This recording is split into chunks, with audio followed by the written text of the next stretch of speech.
अक्षांश एवं देशांतर।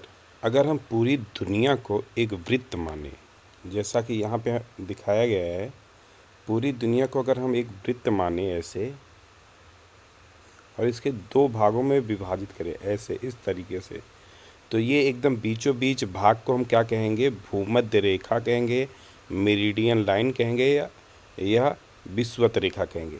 मतलब इसी को हम क्या कहेंगे? विषुवत रेखा कहेंगे। ठीक है। और इसके 23.5 डिग्री ऊपर को हम कर्क रेखा कहेंगे, और उसके 23.5 डिग्री नीचे को हम मकर रेखा कहेंगे। और यही हमारी क्या कहलाएंगी? अक्षांश रेखाएं कहलाएंगी। ये क्या कहलाएंगी? अक्षांश रेखाएं कहलाएंगी। आप सबको पता है कि पेपर में ऊपर की तरफ क्या होता है? उत्तर होता है, नीचे की तरफ दक्षिण होता है, दाहिनी तरफ पूरब होता है, बाईं तरफ पश्चिम होता है। तो सेम ऐसे ही यहाँ पे अक्षांश रेखाएं के लिए हम कर रहे हैं। अक्षांश रेखाओं में क्या होता है? ये क्या है? जो वृत्त को इस तरीके से कट करती हैं, ये सभी क्या कहें? अक्षांश रेखाएं। ये क्या हैं? अक्षांश रेखाएं हैं। ये सभी क्या हैं? अक्षांश रेखाएं हैं। और दो अक्षांश रेखाओं के बीच की दूरी 111 किलोमीटर होती है। दो अक्षांश रेखाओं के बीच की दूरी कितनी होती है? 111 किलोमीटर होती है, जिसको हम कहते हैं। और इनकी कुल संख्या कितनी होती है? अगर हम ये ध्रुवों को किनारे वाले को छोड़ दें तो ये होती है 89 प्लस 1 कैसे? क्योंकि ये विषुवत रेखा को भी जोड़ते हैं, तो 1 टोटल 179 रेखा हो जाएगी। अगर हम इसको काउंट कर लेते हैं तो कितनी हो जाएगी? 181। Total 90 plus 90 plus 1 equal to 181। ये अक्षांश रेखा हो जाएगी। अब देशांतर रेखा में अगर हम देखें, देशांतर रेखा मतलब ये जो ऐसी रेखाएं हैं, कैसी? वाई अक्ष पर जो ये रेखाएं होती हैं, ये क्या कहलाती हैं? आपकी देशांतर रेखाएं कहलाती हैं। ये क्या कहलाती हैं? आपकी देशांतर रेखाएं। और इनकी संख्या यहाँ से मिड पॉइंट से कितनी होती है? इधर से इस तरफ 180 होती है, और इधर भी कितना होती है? 180 होती है। तो टोटल कितनी होती है? 360 होती है। और दो देशांतर रेखाओं के बीच की दूरी 111.3 किलोमीटर होती है। कितनी होती है? 111.3 किलोमीटर होती है।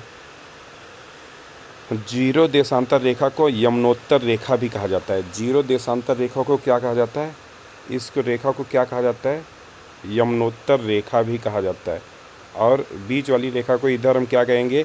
देशांतर रेखा, और इसके बीच वाली रेखा को विषुवत रेखा। इतना याद रखना आपको। इसके बाद देखेंगे यहाँ पे उत्तरी ध्रुव, दक्षिणी ध्रुव। उत्तरी ध्रुव ऊपर की तरफ रहता है, दक्षिणी ध्रुव नीचे की तरफ रहेगा। थोड़ा सा इसको और देख लेते हैं अच्छे से। तो जैसे यहाँ पे ये आपका विषुवत रेखा हो गई। ये क्या हो गई? आपकी विषुवत रेखा 0 डिग्री पे। इसके 23.5 डिग्री ऊपर कर्क रेखा हो जाएगी। ये आपकी क्या हो जाएगी? कर्क रेखा। और उसी के नीचे ये 23.5 डिग्री दक्षिण पे क्या हो जाएगी? ये मकर रेखा हो जाएगी। ऊपर उत्तर की तरफ कर्क रेखा, और उसके ऊपर 66.5 डिग्री पे आपका क्या हो जाता है? उत्तरी शीत कटिबंध अंटार्कटिक महासागर।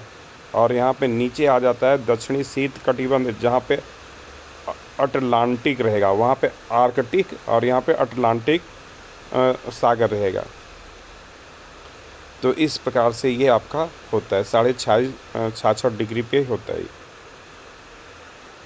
अक्षांश और देशांतर यहाँ पे लास्ट में और समझ देते हैं क्या हो जाता है। देखिए यहाँ पे जैसे ये प्रॉपर वृत्त है, तो यहाँ पे ये वाली रेखा क्या कहला रही है? आपकी अक्षांश रेखा। क्या कहला रही?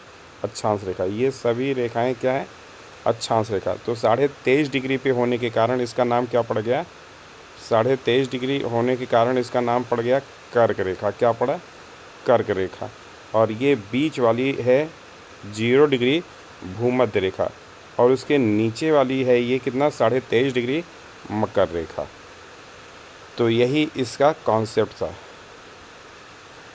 धन्यवाद।